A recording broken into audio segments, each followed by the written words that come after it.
Students, आज हम लोग एप्लीकेशन ऑफ डेरिवेटिव यानी शॉर्ट में इसको लिखे हैं AOD का एक इंपॉर्टेंट चैप्टर स्टडी करेंगे। जैसे हम लोगों ने मैक्सिमा मिनिमा एक चैप्टर को पढ़ा, वो एप्लीकेशन ऑफ डेरिवेटिव के अंतर्गत आता है। उसी तरह एक चैप्टर है जिसका नाम है रेडियस ऑफ कर्वेचर। सिर्फ रेडियस नहीं बोल रहे, radius of curvature.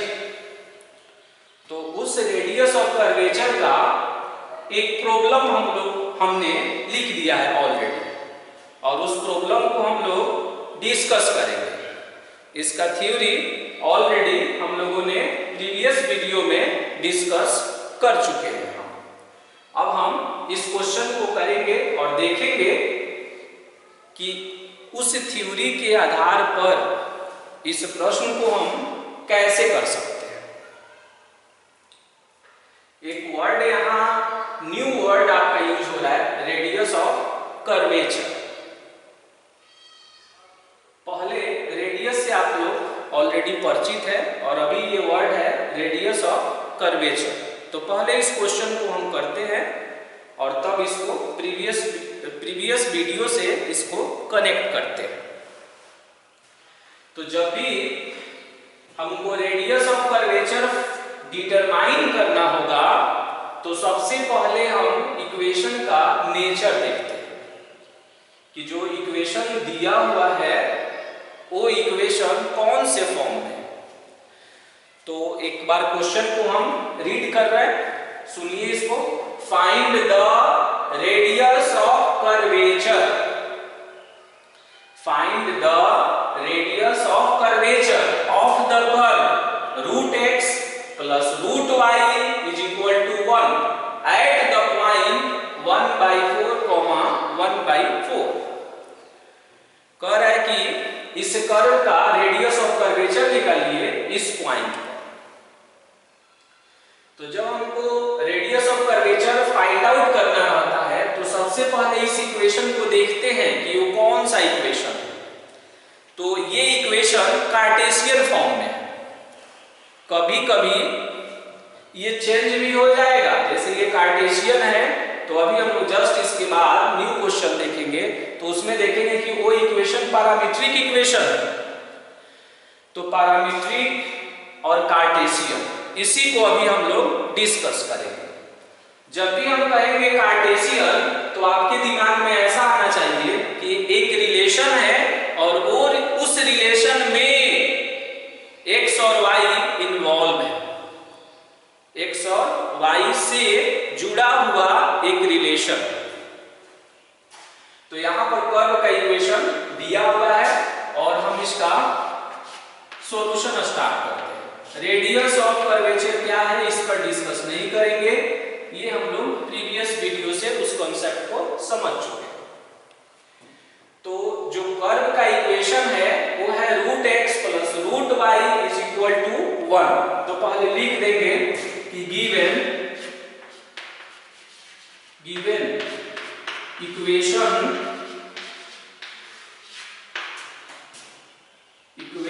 Of the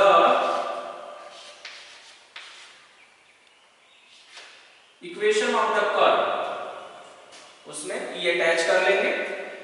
given equation of the curve root x और प्लस रूट वाई और इज इक्वल टू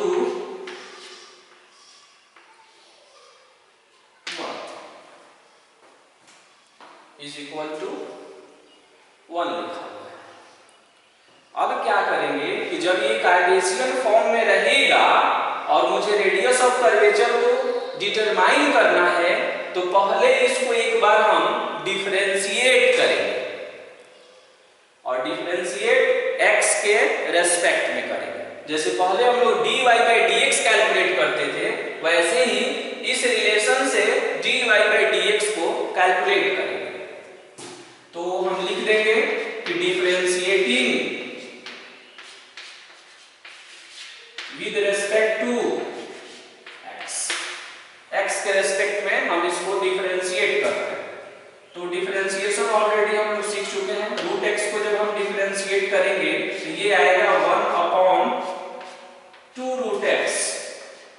प्लस जब हम रूट वाई को डिफरेंशिएट करेंगे तो 1/2 रूट वाई और इनटू dy बाई dx और 1 का dc 0 हो जाएगा। यहां से हम dy बाई dx को कैलकुलेट करेंगे, तो dy बाई dx को जब हम कैलकुलेट करेंगे तो 1/2 रूट वाई और into dy by dx is equal to -1/2 root x।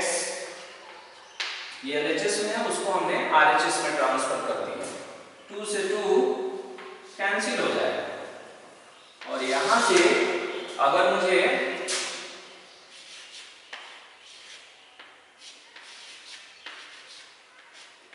dy by dx calculate करना होगा तो ये हो जाएगा माइनस और ये हो जाएगा रूट में y और अपॉन फिर हो जाएगा रूट में x हो जाएगा, रूट में y अपॉन में रूट में x हो जाएगा। ये dy बाई dx की वैल्यू हमने कैलकुलेट किया। अब सिर्फ हम dy बाई dx की वैल्यू नहीं कैलकुलेट करेंगे, अब हम क्या करेंगे कि dy बाई dx की वैल्यू इस पॉइंट पर निकालेंगे। तो उस पॉइंट पर निकालने का मतलब ये होता है कि x के जगह पर रखेंगे 1/4 और y के जगह पर भी रख देंगे 1/4 और तब देखेंगे dy बाई dx की वैल्यू कितना है। तो इसको हम लिख देंगे ऐसे, dy by dx at 1/4 comma 1/4 is equal to, फिर यहाँ माइनस लिख देंगे और रूट में y है तो ऐसे रूट लिख देंगे और y की जगह पर क्या लिख देंगे 1/4 अपॉन फिर x के जगह पर क्या लिख देंगे रूट में 1/4। अब जब हम इसको सिंप्लीफाई करेंगे तो ये माइनस हो जाएगा। dy बाई dx को हम y1 भी लिखते हैं, तो y1 at 1/4 और कॉमा में 1/4 यहाँ करके और इस वैल्यू को हम एक बॉक्स में इंक्लोज कर देंगे। यानी हमने क्या किया, ये दोनों कैंसिल हो जाएगा, दोनों सेम ही है कि dy बाई dx की वैल्यू हमने निकाल लिया उस पॉइंट पर, जो पॉइंट वहां दिया रहेगा, जो भी पॉइंट वहां दिया रहेगा उस पॉइंट को उसमें पुट करके और dy बाई dx की वैल्यू हम कैलकुलेट कर लेंगे। उसके बाद क्या करना है कि इस फंक्शन को पुनः एक बार और डिफरेंशिएट करना है, यानी हमको सॉर्ट निकालना है, सेकेंड ऑर्डर डेरिवेटिव, यानी इस फंक्शन को एक बार और डिफरेंशिएट करेंगे और इससे मुझे d2y upon dx square obtain होगा, उसको भी हम निकाल लेंगे। और ये जो y1 सिंबल है ये dy बाई dx को ही y1 भी लिखा जाता है। तो अब हम क्या करेंगे, लिखेंगे कि again differentiating with respect to x, यानी फंक्शन को फिर हम x के रेस्पेक्ट में डिफरेंशिएट करेंगे। तो dy बाई dx है तो ये बन जाएगा d2y अपॉन dx स्क्वायर और इधर हम कोसेंट रूल लगा देंगे, u अपॉन v है तो कोसेंट, माइनस बाहर है तो माइनस बाहर ही रखेंगे।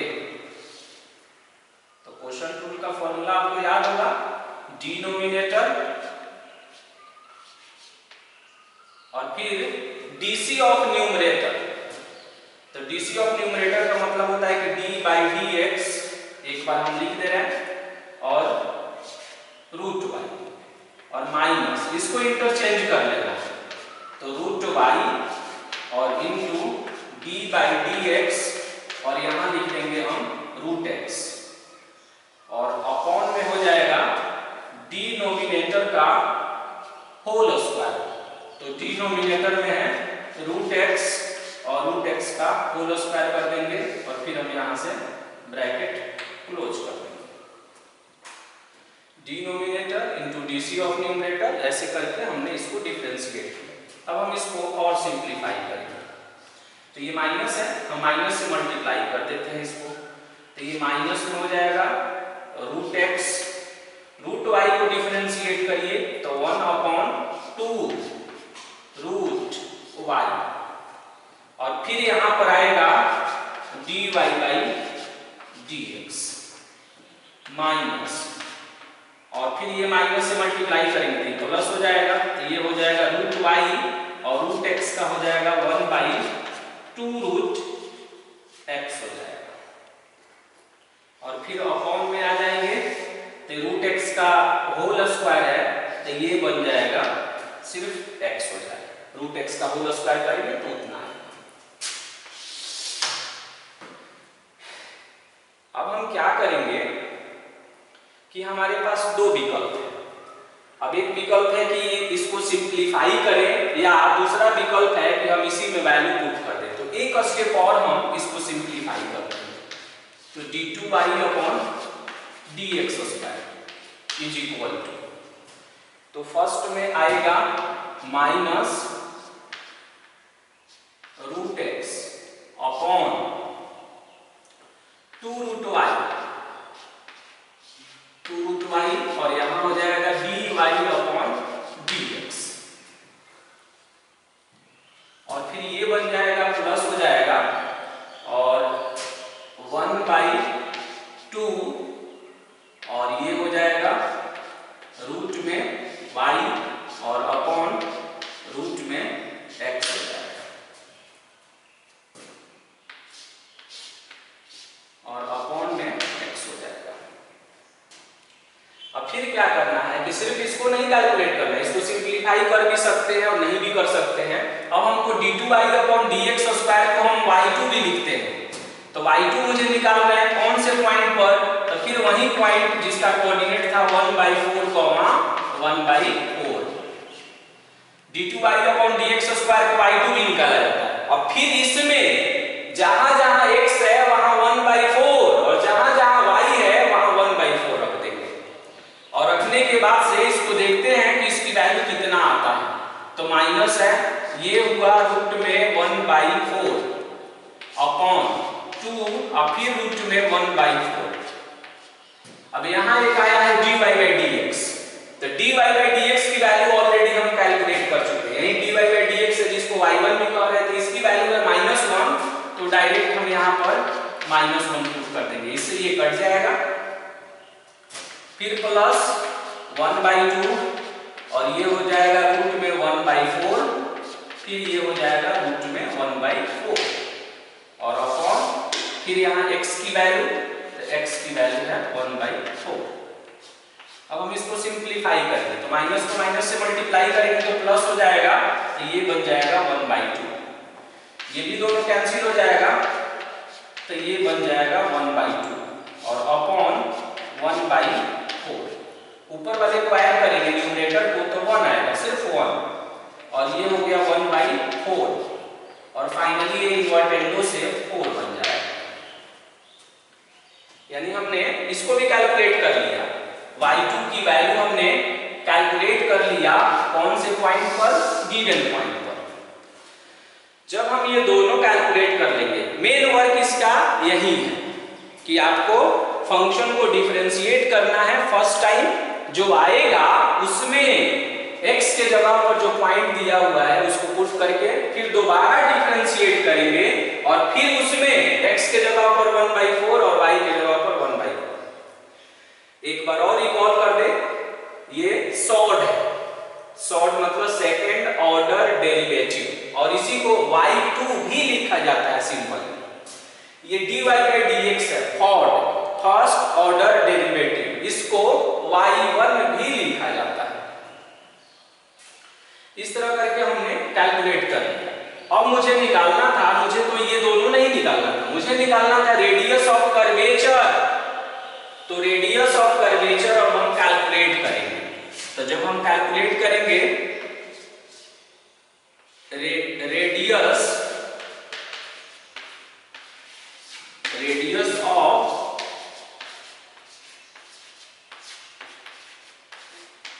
कर्वेचर, ये बहुत इंपॉर्टेंट टॉपिक है ये। मतलब ये बताता है कि dy/dx का क्या क्या यूज है, उसको यूजुअल लाइफ से कैसे कनेक्ट कर सकते हैं। dy/dx हमने कैलकुलेट कर लिया, उससे क्या क्या किया जा सकता है, उसी का ये भी एक पार्ट है जिसका नाम है रेडियस ऑफ कर्वेचर। तो रेडियस ऑफ कर्वेचर को रो से डिनोट किया जाता है, रो p की तरह बनाकर थोड़ा सा ऐसे खींच देंगे। और तब एक फॉर्मूला हम लिख रहे हैं, जिस फॉर्मूला को ऑलरेडी हम लोग डेराइव कर चुके हैं, 1 + y1 का स्क्वायर और टोटल पावर 3/2 अपॉन y2।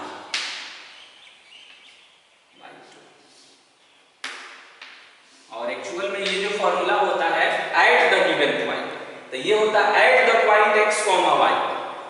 ये होता है, ये जो फॉर्मूला बनाया गया है eight the point x, y, और वहां पर पॉइंट है 1/4, 1/4। तो ये फॉर्मूला हमको याद रखना है कि कार्टेशियन में रेडियस ऑफ कर्वेचर निकालने का ये फॉर्मूला है, रो अंडर रूट 1 + y1 का स्क्वायर। y1 मतलब dy/dx और y2 का मतलब है d2y/dx स्क्वायर। तो 1 + y1 का होल स्क्वायर और टोटल पावर 3/2 है और अपॉन में y2 है। अब हम ये दोनों कैलकुलेट कर चुके हैं, तो y1 है, तब y1 की वैल्यू हम ये नहीं पुट करेंगे, y1 के जगह पर हम जब उस पॉइंट को रखें ना, तो जो रिजल्ट ऑब्टेन हुआ उसको पुट करेंगे हम वहां, ये हमेशा ध्यान रखना। तो ये हो जाएगा 1 प्लस, और y1 की वैल्यू हमने उस पॉइंट पर क्या निकाला था, तो -1 का स्क्वायर और टोटल पावर 3/2 अपॉन y2 का वैल्यू उसी पॉइंट पर, और ये है 4, हमने 4 लिख दिया। अब मुझे इसको कैलकुलेट करना है, तो -1 का स्क्वायर भी करेंगे तो 1 ही होगा, तो 1 और 1 2 हो जाएगा, तो 2 का पावर 3/2 होगा, और 4 को भी चाहे तो 2 का पावर 2 लिख सकते हैं। अब दोनों का आधार सेम है और डिवाइड नहीं, तो पावर आप पढ़े होंगे कि पावर को तब माइनस कर देते हैं, 3/2 और माइनस में 2। तो इसको जब आप सिंप्लीफाई करेंगे तो ये आएगा 2 का पावर -1/2। जब इसको प्लस में करेंगे तो 1/2 का पावर 1/2 करेंगे, और जब हम इसको सिंप्लीफाई करेंगे, सिंप्लीफाई या इसको इस वे में भी लिख सकते हैं 1/√2। यानी फाइनली हम कह सकते हैं कि रो का जो वैल्यू है, वो रो का वैल्यू आया 1/√2, और यही 1/√2 उसका रेडियस ऑफ कर्वेचर होगा, और यही मेरा आंसर होगा। तो जब भी